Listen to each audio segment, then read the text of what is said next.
General Dalbir Singh Suhag, whose appointment as Army Chief by the previous UPA government had kicked up a row, today took over after his predecessor handed over to him the Chief of Army Staff baton in his South Block office. General Suhag takes over at a time when India faces an aggressive China, a difficult Pakistan and concerns over the modernization of the army.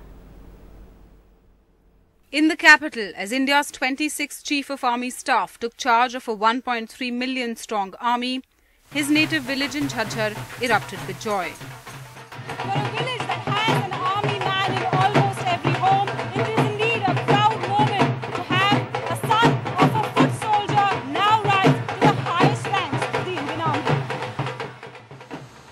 Perhaps none as excited as his parents, as his father, himself a retired Subedar Major in the army, stands tall with pride.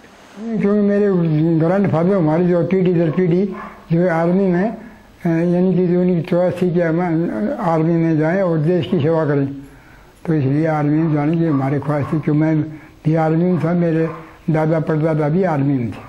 The 59-year-old officer from Gurkha Rifles is only the third general from his regiment and has been part of the Indian Peacekeeping Force operation in Sri Lanka in 1987, also led the counter-insurgency operations of the 53rd Infantry Brigade in the Kashmir Valley between 2003 and 5.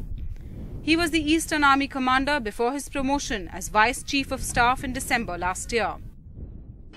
A disciplinary ban by former Chief General V.K. Singh almost put him out of the reckoning for the top job. And there was more controversy after the previous UPA regime hurriedly cleared his name before the general elections. But General Suhag has managed to weather these storms. सोना को जितना तपाते हैं ना, उसमें उतना निखार आता है. तो दलबीर साहब के जितने ऊपर बकवासबाजी आएंगी तो वो और निखार आएगा. With Sudhir Ranjan Sen in New Delhi, in Jhajjar, with camera person Anis, Ketki Angre for NDTV.